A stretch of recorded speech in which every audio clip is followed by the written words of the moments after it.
하나님의 말씀은 마태복음 10장 40절부터 42절까지 읽겠습니다. 너희를 영접하는 자는 나를 영접하는 것이요 나를 영접하는 자는 나를 보내신 이를 영접하는 것이니라. 선지자의 이름으로 선지자를 영접하는 자는 선지자의 상을 받을 것이요 의인의 이름으로 의인을 영접하는 자는 의인의 상을 받을 것이며 또 누구든지 제자의 이름으로 이 작은 자들 중 하나에게 냉수 한 그릇이라도 주는 자는 내가 진실로 너희에게 이르노니 그 사람이 결단코 상을 잃지 아니하리라 하시니라. 신랑을 기다리는 교회 마태복음 원전 강해 오늘은 10장 두 번째 시간입니다. 결단코 상을 잃지 아니하리 뭐뭐뭐 영접하는 자는, 이런 제목으로 말씀을 나누겠습니다.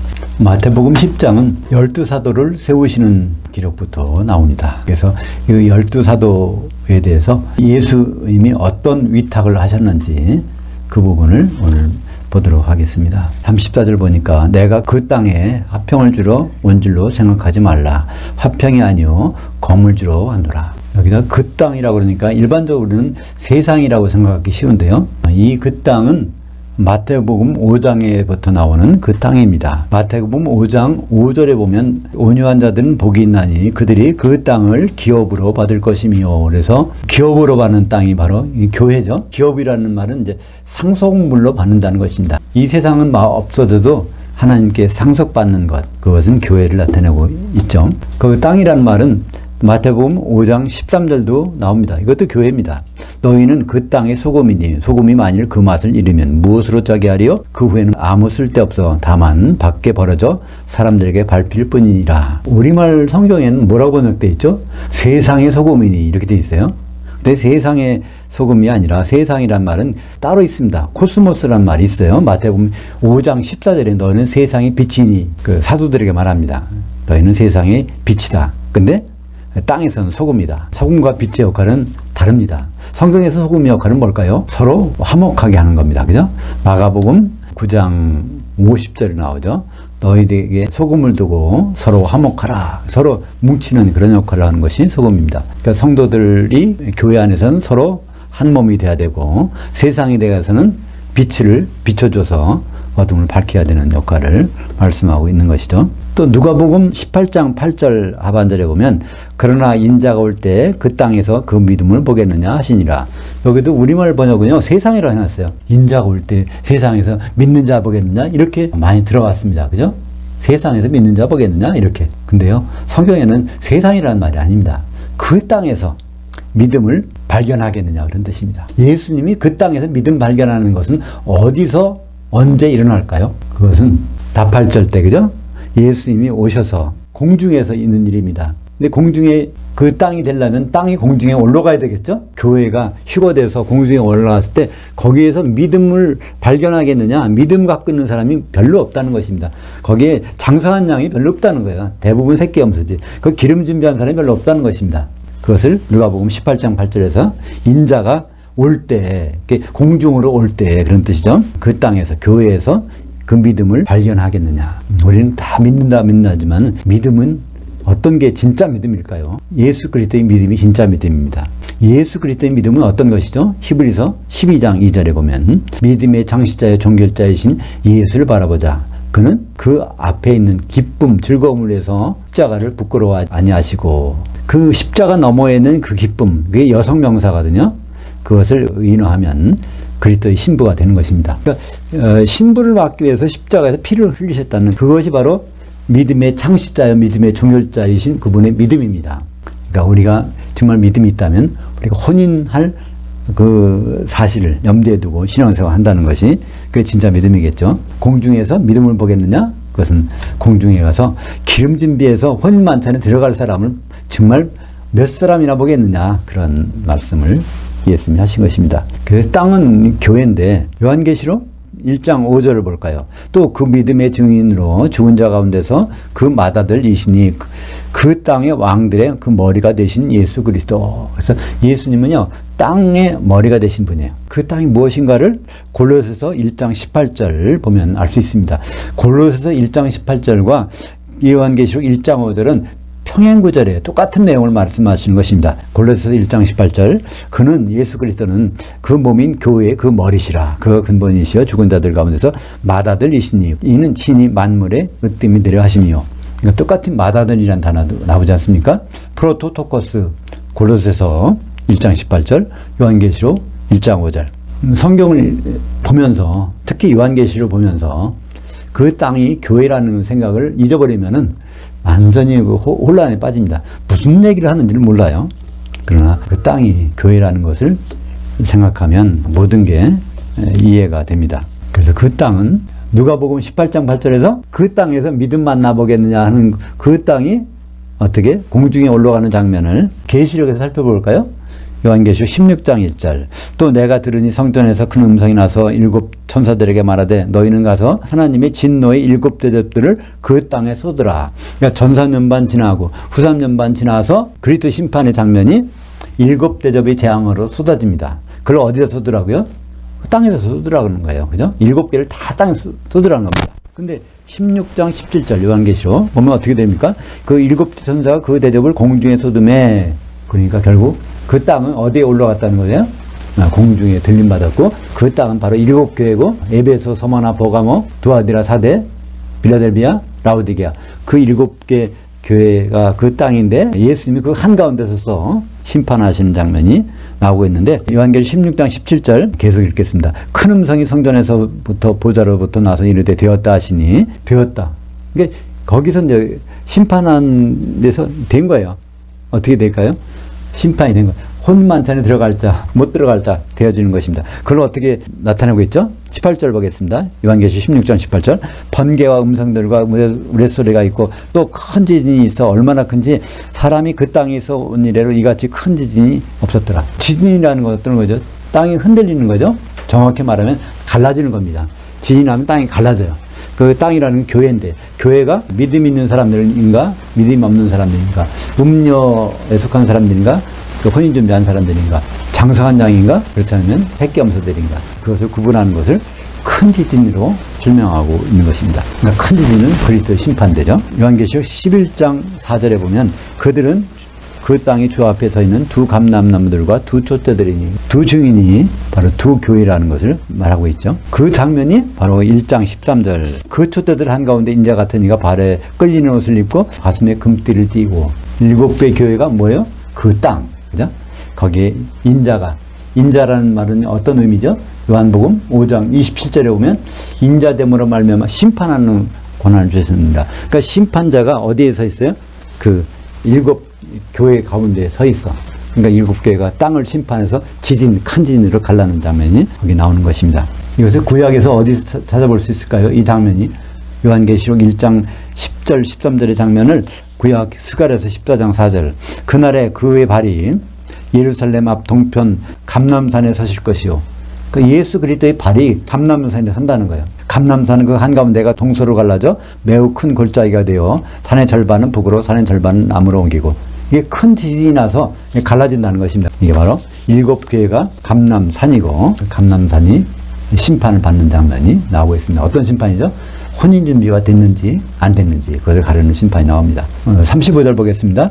왜냐하면 내가 온 것은 사람이 그 아버지와 딸이 어머니와 며느리가 시어머니와 불화하려 함이니 그 사람이 원수들이 자기 집안 식구들이니라. 예수님 오셔서 불화시킨다는 거예요.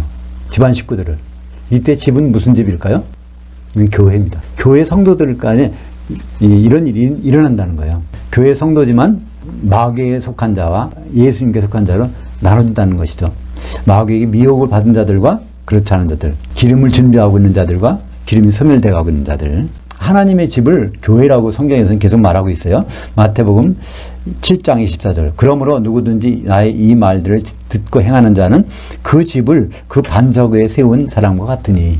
반석 위에 세운 집이 뭘까요? 마태복음 16장 18절 너는 베드로라 내가 이 반석 위에 내 교회를 세우리니. 그러니까 교회 하나님의 사람들이 있는 집이 바로 교회라는 것입니다. 그것은 어디에 세워졌어요? 반석 위에. 근데 그 반석이 뭘까요? 에베소서 2장 20절 너희는 그 사도들 곧 선지자들이 기초석 위에 세우심을 입은 자들이라. 그러니까 교회가 발을 딛고 서 있는 곳은요 사도들이에요. 그죠? 디모데전서 3장 15절 만일 내가 지체하면 너로 하여금 하나님의 집에서 어떻게 행하여야 할지를 알게 하려 함이니 이 집은 살아계신 하나님의 교회요 진리의 기둥과 토대니라. 그러니까 그 집에 있는 집안 사람들이 바로 교회의 성도들이라는 걸 알 수 있는데 그 성도들이 결국은 이렇게 불화가 있다는 것입니다. 혼인 준비하는 사람과 혼인 준비와 관계없는 사람들이 섞여 있는 것이 교회라는 거예요. 그래서 마지막 시대의 교회의 모습이 참 처참합니다. 요한계시록 18장 2절 힘찬 음성으로 외쳐 이르되 타락했도다 타락했도다 큰 성 바벨론이여 귀신들의 처수와 각종 더러운 영들의 옥과 각종 더럽고 가증한 새들의 옥이 되었도다. 이게 마지막 때의 큰 음녀 교회의 모습입니다. 그게 누가 있어요? 귀신이 있는 거예요. 누가 보냈을까요? 마귀가. 그런 가운데 어떤 일이 일어날까요? 주님이 오늘 하신 말씀 내가 온 것은 사람이 그 아버지와 딸이 그 어머니와 며느리가 시어머니와 불화하게 하려 함이니 그 사람의 원수들이 자기 집안 식구들이라. 그러니까 이 성도들의 원수는요 세상에 있는 게 아닙니다. 이 가운데 있어요. 예수님 제자들 중에 그 원수가 있잖아요. 가룟 유다는요 예수님 제자지만 사탄이 가룟 유다 속에 들어와서 예수를 팔 마음을 주시니까 직접 그 행동을 옮기잖아요. 멀리 있는 게 아닙니다. 37절 오늘 10장 37절 보겠습니다. 아버지나 어머니를 나보다 더 사랑하는 자는 내게 합당하지 아니하고 아들이나 딸을 나보다 더 사랑하는 자도 내게 합당하지 아니하며. 그러니까 여기도 아버지와 어머니가 이건 우리 가족 혈육의 가족이 아니라 교회에서 아버지 위치 있는 사람, 어머니 위치 있는 사람, 아들, 딸의 위치 있는 사람 이렇게 나눈 겁니다. 신앙 연륜으로 봐서 그런 사람들이 있는데 그들을 그리스도보다 더 사랑한다는 합당치 않다는 말씀입니다. 여기에 사랑은요 아가페 사랑이 아닙니다. 필레오의 사랑이에요. 친구 간의 사랑이에요. 이것은 교회 안에서 성도들끼리 친구 간의 사랑을 하면 안 된다는 것입니다. 친구 간의 사랑은 무슨 사랑이죠? 내가 이익이 되면 친구가 되는 거야. 언제든지 이익이 안 될 것 같으면 버릴 수 있어. 그런 사랑이 필레오의 사랑이죠. 38절 보겠습니다. 자기 십자가를 안 지고 나를 따르는 자도 내게 합당하지 아니하리라. 근데 우리말 번역에는 어떻게 돼 있습니까? 또 자기 십자가를 지고 나를 따르지 않는 자도 이렇게 번역이 돼 있어요. 이런 말이 가능한가요? 자기 십자가를 지고 나를 따르지 않어. 이 말이 이건 말이 안 되는 말이죠. 원래 원전대로 해석하면 자기 십자가를 안 지고 예수님을 따르긴 따르는데 자기의 모든 생각은 살아있어. 자기의 어떤 이익을 위해서 십자가라는 것은 사형틀입니다. 십자가를 졌다는 얘기는요. 그 사람은 죽었다는 얘기예요. 죽고 다시 그리스도 안에서 사는 거예요. 자기의 모든 생각을 생각을 다 버려놓고 예수님의 생각으로 채워지는 것을 십자가를 진다고 성경에서 말하고 있는데요. 대표적인 사람이 누굴까요? 네, 가룟 유다였죠. 그죠? 가룟 유다는 돈꾀를 맡았는데 회개를 받는데 거기에 도둑이라 거기서 이익을 볼 걸 생각하는 사람이라고 기록하고 있습니다. 요한복음에 39절 자기 목숨을 얻는 자는 잃을 것이요 나를 위하여 자기 목숨을 잃는 자는 얻으리라. 여기에서 목숨이라고 번역된 건 혼입니다. 부식해. 그러니까 자기의 생각 이거를 고수하는 자는 결국은 안 된다는 거예요. 자기 생각을 버리고 예수님 생각으로 채워야 되는 거예요. 예수님은 어떤 생각을 갖고 있을까요? 예수님은 끊임없이 세상에 오실 때부터 끊임없이 예수님 생각은 혼인하시겠다는 거예요. 그죠? 근데 우리는 생각은 어떻습니까? 우리는 하나님이 도움을 받아서 이 세상을 어떻게 형통하게 살 수 있을까? 그게 목적이잖아요. 그건 우리의 혼이에요. 우리의 생각입니다. 그걸 버리고 예수님과 똑같이 예수님 신랑으로서의 생각을 갖고 있지만 혼인 생각. 우리는 신부될 자로서의 그 생각으로 같은 생각을 가져야 되는 것입니다. 마태복음 12장 49절 보겠습니다. 50절까지 같이 볼까요? 손을 내밀어 그 제자들을 가리켜 이르시되 나의 어머니와 나의 동생들을 보라. 누구든지 하늘들에 계신 내 아버지 뜻대로 하는 자가 내 형제요 자매요 어머니라 하시더라. 이게 예수님이 제자들 데리고 설교하고 있는데 거기에 누가 찾아왔습니까? 마리아하고 그 예수님의 육신의 형제들이 찾아왔어요. 사람들이 정신병 걸린 것 같다고 말하니까 붙잡으다가 요양시키려고 데려왔습니다. 그때 제자들이 주님의 어머니하고 형제들이 왔습니다. 그 말하고 있으니까 문도 안 열어보고 예수님이 제자들에게 하는 말이 바로 마태복음 12장 50절입니다. 누구든지 하늘들에 계신 내 아버지 뜻대로 하는 자가 내 형제요 자매요 어머니니라. 아버지 하나님의 뜻이 뭘까요? 하나님의 뜻은요 알기 쉬워요. 하나님의 뜻은 변하지 않으니까 창세전에 갔던 뜻이 무엇인가를 알면 돼. 그죠? 창세기에 무슨 뜻이 있는지를 알면 된단 말입니다.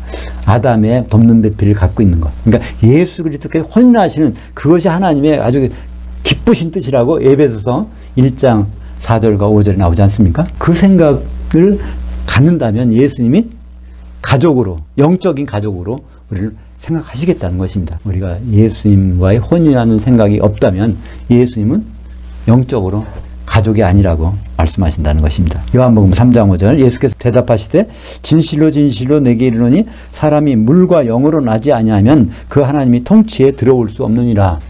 그러니까 육신의 어머니 뱃속에서 양수가 터져서 나온 거 가지고는 하나님의 통치를 받을 수가 없어요. 우리 영이 살아나야 됩니다. 영은 뭘까요? 영은 하나님과 소통하는 채널입니다. 우리가 이 스마트폰을 바꾼다면, 새로 사셨다면 바꾼 스마트폰을 바로 키면요, 사진도 찍을 수 있고 그다가 데이터도 저장할 수 있고 다 할 수 있어요. 다만 뭘 못하죠? 소통을 못해. 뭐가 돼야 될까요? 통신사에다가 요금을 지불해야 소통이 되는 거야. 그러니까 우리 영은 하나님과 단절됐는데 예수의 피값으로 그걸 소통의 채널을, 영을 일으켜 주신 거란 말이죠.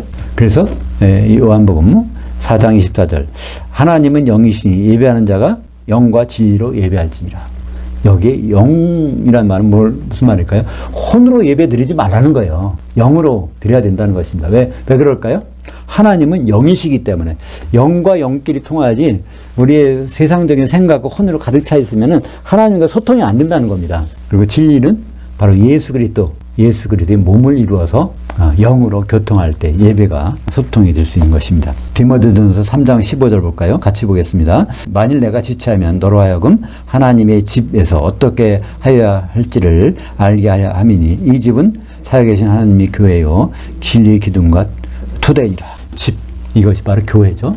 교회 생활을 우리가 어떻게 해야 될 것인가, 이것을 말씀해주고 있는 것입니다. 그래서 교회는 바로 항상 뭐가 있어요? 사도가 빠지면은 교회라는 것이 성립이 안 돼요. 그죠?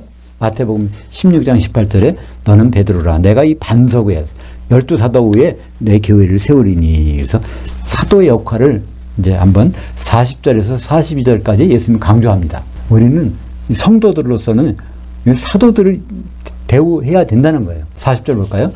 너희를 영접하는 자는 나를 영접하는 것이고 나를 영접하는 자는 나를 보내신 이를 영접하는 것이라. 모든 편지도 그렇잖아요.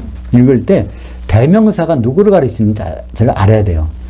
성경도 마찬가지입니다. 여기서 너희는 누굴까요? 마태복음 10장은 누구에 대한 책이죠? 12제자를 12사도로 임명해서 쭉 지금 오는 것입니다. 그러니까 10장 40절도 이것은 너희를 영접한 자, 사도들을 영접한 자, 사도들의 말을 받아들이는 자, 사도들의 말을 받아들이는 자가 바로 나를 영접하는 것이요, 예수님을 받아들이는 것이라는 것이죠. 또 예수님을 받아들이면 또 아버지 하나님을 받아들이는 것이라고 말씀하고 있죠. 41절 볼까요? 선지자의 이름으로 선지자를 영접하는 자는 선지자의 상을 받을 것이요. 누가 선지자죠? 신약시대 사도들입니다. 그죠? 에베소서 2장 20절에 선지자가 있는데 이 사람이 그냥 인간적으로 보지 말고 이게 선지자라는 것이기 때문에 그를 받아들인다면 선지자의 상을 받을 것이며, 의인이기 때문에 그를 받아들인다면, 사도와 성도들의 차이는, 큰 차이는 뭐죠? 구원의 관점에서 사도들은 이미 구속을 받은 사람들이에요. 사도들은 아주 흠이 없게 구속을 받은 사람이에요. 더 이상 사도들이 그런 구속을 받은 상태라는 것은 뭘 알 수 있을까요? 사도들은 심판받는 법이 없어요. 심판은 누구에게 있죠? 성도들이에요. 그거를 사도를 시켜서 심판하니까 사도들은 이제 예수님 완전히 성령을 주셔서 흠이 없게 만들어줬어요. 그걸 어디에서 나타내고 있는가요? 에베소서 1장 7절에 보면 우리는 이미 구속함을 받았느니라. 거기에 무슨 단어가 나올까요? 아폴리트로시스. 리트로시스는요, 풀어졌다. 아포는 완전히 자유의 몸으로 종을 데려다가 집에서 기르고 있다가 완전히 이건 종으로 더 이상 있을 필요가 없어. 그래서 풀어주는 자격. 그것을 아폴리트로시스라고 하는데, 사도들은 이미 구속을 받았다는 것이 에베소서 1장 7절이고요. 성도들은 어떨까요? 에베소서 4장 30절. 하나님의 성령을 근심하게 하지 말라. 그 안에서 너희가 구속의 날까지 인치심을 받았느냐. 성도들은요, 아직 구속을 날짜가 남아있어. 그때가 그리스도의 심판대에서 이기는 자로 선언될 그때까지는 아직 성도들은 구속이 안 끝났어요. 영의 구원은 받았지만 혼의 구원은 아직은 안 끝났다는 얘기입니다. 그러니까 여기서 의인은 누굴까요? 사도들이. 그러니까 예수님이 의인이지만 사도들도 완전히 더 이상 죄가 없게 예수님이 이렇게 만들어 가지고 우리들에게 보내주신 것입니다. 우리는 사도들의 말을 의심할 필요가 없어요. 예수님이 다 깨끗게 해준 분이니까. 그죠? 42절 보겠습니다. 누구든지 제자의 이름으로 이 작은 자들 중에 하나에게 냉수한 것이라도 주는 자는 내가 진실로 너에게 이르노니 그 사람이 결단코 상을 잃지 아니하리라. 여기에 제자들은 물론 사도들입니다. 그죠? 마태복음 10장 1절부터 2절까지 여기서 나오는 제자는 사도들이니까 12사도.